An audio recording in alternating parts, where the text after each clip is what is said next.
Hey everybody, this is John and welcome to the free video. My apologies, I do have a cold and even though I've got Dayquil and stuff like that going on, it is a little hard to contain it. Uh, Doing this video from sunny, semi-sunny, semi-chilly Orlando. So taking a quick look here, I got a weekly chart of the spiders here and then a 39-minute chart. Spiders continue to cruise along here. I'm looking for the top of the spider channel to be tested before we see any serious selling off here, and that little spike high here doesn't count.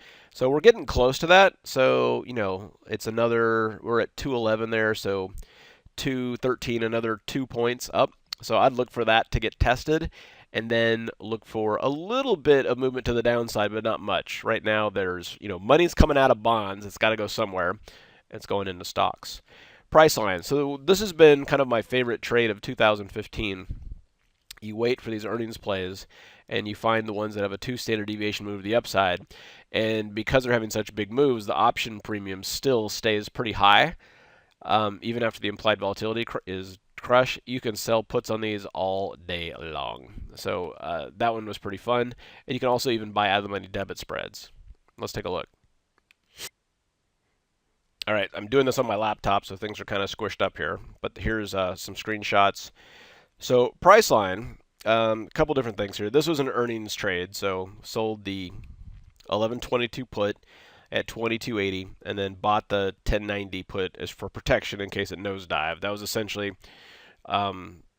risking. I think it was like risking. It was a 1-to-1 risk-reward ratio. So if it would have imploded to the downside, there wasn't a ton of risk there. It wasn't like risking 10 to make 1.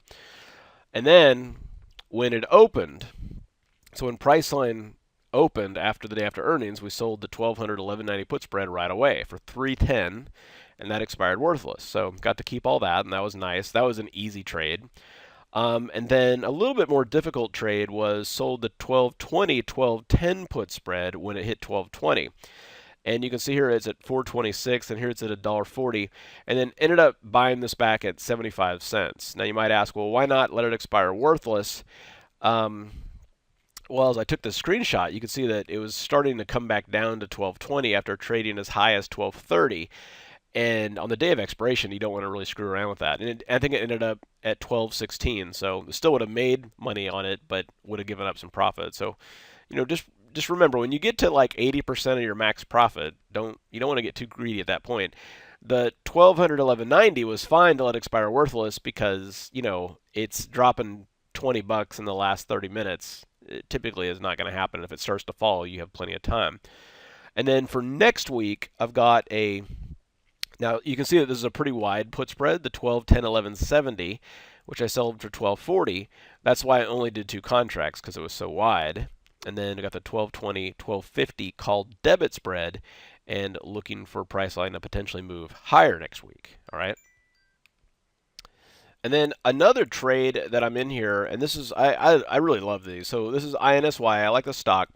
So bought the $50 call that expires in 28 days, okay? And then sold this week's $55 call against it for 41 cents. Now, what happened is that INSY kind of came back the last couple days. This expired worthless, all right? So that $360 went in my pocket, all right? And even though I'm down $460 on my long call, net on the trade, I'm only down $100. So I love that, because the idea here is longer term, I'm looking for INSY to continue going higher, okay? And shorter term, while it's trying to figure out what to do, I'm making money off of it like a rental property and containing my losses. And it's very possible what could happen is, every week you just keep raking this cash in, and then ultimately even make money off of this one too. So this one I like, and what I'll do is next week is I'll sell a new shorter term call against it to kind of act as a little bit of an insurance policy. And this is a great way to promote consistency in your account.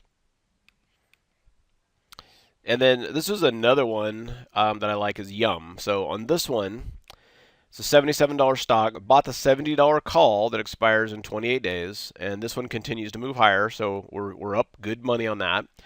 And then originally I sold the 76 half call against it as a diagonal, but then once it went through 76 half, we bought it back And then because of the high open interest at 77, ended up selling the 77 put for 48 cents with the idea that it would keep going higher, and then it expired worthless. Okay, so that open interest plays a big part, especially that monthly open interest. It does act as a magnet. Okay, so like I said, I'm on my laptop here, and it's a little clunky, but what I want to do is I'm going to do a free webinar, and it's going to talk about consistency. Okay, and this is my account. This is one that I've been doing. My goal's been 2.3% a week. There's my account number and everything like that. This started off at $156,000. There's my commissions year to date and everything like that.